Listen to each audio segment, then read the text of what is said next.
आवाज को आप दबाइए, सुनिए उनकी आवाज को। आपने मुझे बोलने को कहा, मुझे बोलने दीजिए, मेरी बात करिए, उसके बाद बोलिएगा। क्या डिफेंड करना चाह रहे हैं आप? क्या डिफेंड कर रहे हैं? 80 गाड़ियों का काफिला, 80 गाड़ियों का काफिला चल रहा है, आपकी सरकार ने उन्हें संरक्षण दिया है। 80 गाड़ियों का काफिला चल रहा है। What were you trying to prove?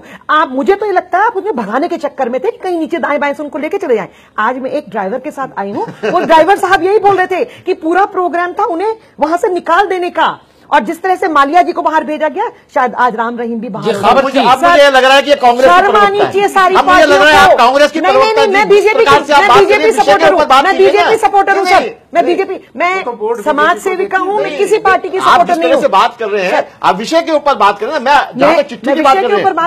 80 गाड़ियों का उन्होंने स्वर्ण पदक जीता था देश के लिए, उन्होंने स्वर्ण पदक देखा था। He is a rapist, he is a murderer, he is a criminal. 80 गाड़ियों का काफिला दिया आपने, शर्म आनी चाहिए सरकार को। आप एक मिनट, इतनी हमारी माताओं बहनों का रेप हुआ, एक मिनट, आप लोगों को शर्म आनी चाहिए।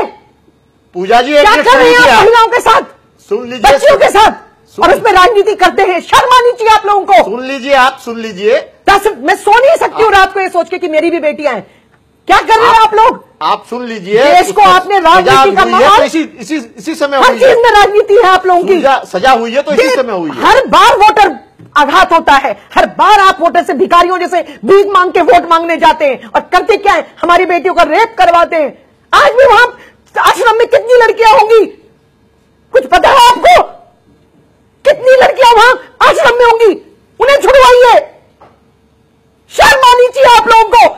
देश बेच के खा लिया, कभी बीजेपी के नाम, कभी कांग्रेस के नाम। क्या समझ रखा है आपको? देश की जनता पागल है क्या?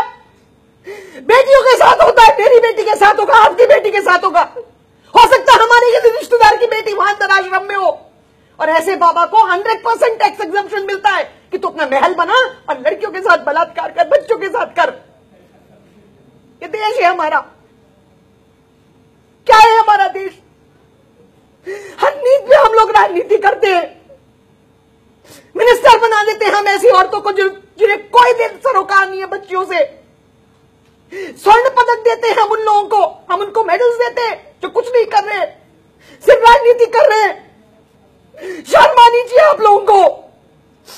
कितनी बच्चियां अभी भी आश्रम के अंदर होगी, उन्हें बचाइए, उन्हें बचाइए, ये राजनीति मत कीजिए।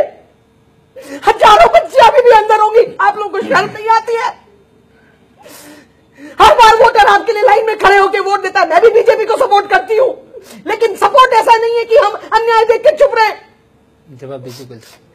हम समाज सेवक हैं, हम लोगों के लिए अपना तन मन धन देने की इच्छा रखते हैं, बेटियों को बेआबरू कराने के लिए नहीं रखते।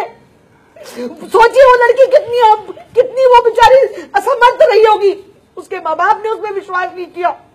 आप सबको पता था कि वो बाबा ढोंगी है, आप उनके, ये बाबा ऐसे होते हैं, ये सूट बूट चेन सरकार डिस्को डांस। जवाब देंगे ना, ठीक है, आप सुन लीजिए, जवाब दीजिए। गोयल साहब जवाब दीजिए। आप, आपकी पीड़ा मैं समझ सकता हूं, लेकिन उस चिट्ठी में मैं जो बात कहना चाह रहा हूं, उस चिट्ठी में जिक्र है, उनका एक बहुत महत्वपूर्ण सवाल था। अभी भी हजारों बच्चियां, अभी भी हजारों बच्चियों की जिंदगी ऐसे तमाम बाबाओं के आश्रम में है। उसी का जवाब मैं दे रहा हूं। हजारों बच्चियों की जिंदगी अभी भी तमाम बाबाओं के आश्रम में है। लीजिए, बहुत नहीं, चिट्ठी की बात आप मत करिए, चिट्ठी के जिक्र पे आप मत आइए सर। चिट्ठी ना आपकी सरकार ने पढ़ी थी और ना आपने कभी पढ़ने की कोशिश की। वो बहुत वाजिब सवाल है, भूपेंद्र जी का सवाल नहीं, बहुत जरूरी सवाल था। हजारों बच्चियों की जिंदगी खतरे में है। अभिषेक नहीं सर ना, आप बोलने का मौका नहीं देंगे तो गलत बात होगी। ठीक है, उसी पर मैं उसी बात पे आ रहा हूं। उस चिट्ठी में ये लिखा था कि तुम्हारे माता पिता भी यकीन नहीं करेंगे अगर तुम हमारे बारे में जाके बताओगी, और उनके माता पिता ही वहां लेकर गए थे।